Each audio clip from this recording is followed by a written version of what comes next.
அதே போல இந்தியா அனைத்து உள்ளாட்சி அமைப்புகளுடைய பிரதிநிதிகளே, இந்தியா கூட்டணியில் உள்ள திராவிடர் கழகம், காங்கிரஸ் பேர் இயக்கம், மார்க்சிஸ்ட் கம்யூனிஸ்ட் கட்சி, இந்திய கம்யூனிஸ்ட் கட்சி, சிறுத்தைகள் கட்சி, மறுமலர்ச்சி திராவிட முன்னேற்ற கழகம், மனிதநேய மக்கள் கட்சி, இந்திய யூனியன் முஸ்லிம் லீக், மக்கள் நீதி மையம், தமிழக வாழ்வுரிமை கட்சி, யாதவ மக்கள் இயக்கம், தலித் விடுதலை இயக்கம் உள்ளிட்ட அனைத்து தோழமை கட்சியை சேர்ந்த நிர்வாகிகளே, உறுப்பினர்களே, கழகத்துடைய செயற்குழு பொதுக்குழு உறுப்பினர்களே, மூத்த முன்னோடிகளே, இளைஞரணி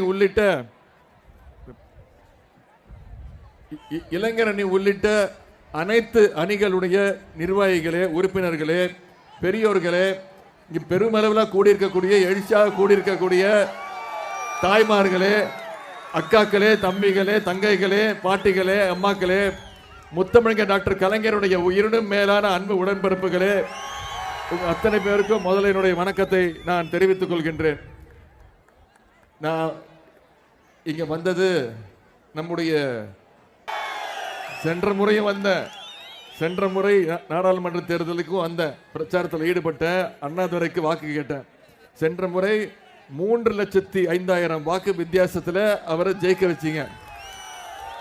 மிக சிறப்பாக செயல்பாட்ட நாடாளுமன்றத்திலையும் சரி, உங்களுடைய மக்கள் பிரச்சனை, உங்க தொகுதி பிரச்சனையை தினமும் நாடாளுமன்றத்தில் மிக சிறப்பாக செயல்பட்டார். அதே போல கழக பணி, இளைஞரணி பணியிலும் மிக சிறப்பாக செயல்பட்டார். அதனால தான் உங்களுடைய ஆதரவு இருக்கிறதுனால தான் அண்ணா உங்களை தானே திட்டுறாங்க பின்னாடி. கொடி தானே மறைக்குதுன்னு நான் பேசி முடிச்சதுக்கு அப்புறம் நீங்க. அதனால தான் நம்முடைய தலைவர் அவர்கள் மீண்டும் நம்முடைய திரு அண்ணாதுரை அவர்களுக்கு அந்த வாய்ப்பை கொடுத்திருக்கிறார்.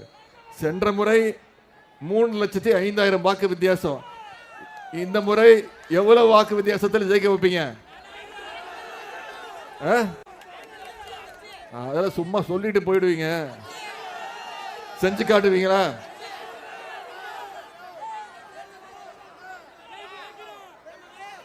என்னம்மா பிரச்சனை? தயவுசெய்து தள்ளாதீங்க. 5 நிமிஷம் நம்ம பேசிட்டு போயிடுறோமா? இந்த முறை உங்கள்கிட்ட ஒரு வேண்டுகோள் வைக்கிறேன். இந்த முறை குறைந்தது 4 லட்சம் வாக்கு வித்தியாசத்தில் நம்முடைய அண்ணாதுரை அவர்களே வெற்றி பெற வச்சீங்கன்னா, அப்படி வெற்றி பெற வச்சீங்கன்னா நான் உங்களுக்கு வாக்குறுதி தரேன். மாசத்துக்கு 2 நாள் நான் திருவண்ணாமலையில் வந்து தங்கி நாடாளுமன்ற உறுப்பினரோடு சேர்ந்து முதலமைச்சர்கிட்ட எடுத்துட்டு போய் அனைத்து பிரச்சனைகளையும் நான் தீர்த்து வைக்கிறேன். இது நான் கொடுத்திருக்கக்கூடிய வாக்குறுதி. இப்போ நான் வாக்குறுதி கொடுத்துட்டேன், நீங்க வாக்குறுதி கொடுங்க. எந்த சின்னத்தில் வாக்களிக்க போறீங்க? உதயசூரியன் சின்னத்தில் வாக்களிச்சு ஏப்ரல் 19ஆம் தேதி வாக்கு எண்ணிக்கை, ஜூன் 4ஆம் தேதி வாக்கு, ஏப்ரல் 19ஆம் தேதி வாக்குப்பதிவு, ஜூன் 4ஆம் தேதி வாக்கு எண்ணிக்கை. வெற்றி பெற்றுவோமா? நாட்டிலே நான் இங்க அமைச்சராக வரல, நட்சத்திர பேச்சாளராகலாம் வரல. நான் என்ன தெரியுமா வந்திருக்கேன்? நான் திராவிட முன்னேற்ற கழகத்துடைய இளைஞர் அணியினுடன் இருந்தார். இளைஞர் அணிக்கு மாநில செயலாளருக்கு இங்க வந்திருக்கக்கூடிய இளைஞர் அணி தம்பிமார்கள், மற்றவங்க எவ்வளவு நம்ம உங்க மாவட்ட செயலாளர் சொல்ல, இந்த வெற்றிக்கு முழு காரணம் தூக்கம் போயிடுச்சு. ஒன்றிய ரூபாய் ஆட்சியர் அலுவலகத்தில் மக்கள் சேமிப்பு கிடங்கு உள்ளது. லட்சம் மதிப்பீட்டில் சாலை லட்சம் மேம்பாலம் கட்டும் பணி நடைபெற்ற மதிப்பீட்டில் மக்களவைஞர் கலைஞர் அவர்கள் மகன் முத்துவேல் கருணாநிதி ஸ்டாலின் அவர்கள் தரும் வகையில் ஏற்றுமதி மையம் அமைக்கப்படும். 10 ஆண்டுகளாக நிறுத்தப்பட்டுள்ள திருவண்ணாமலை சென்னை தினசரி நம்முடைய ரூபாய்க்கு கொடுப்பேன் சுங்கச்சாவடிய. அதுக்கு ஏன்னா உதாரணம், தலைவர் அவர்கள் நம்ம பொறுப்பேற்கும் போது 2021 ஆட்சி பொறுப்பேற்றோம். அப்போ கோவிட் பெருந்தொற்று 2வது பேரலை.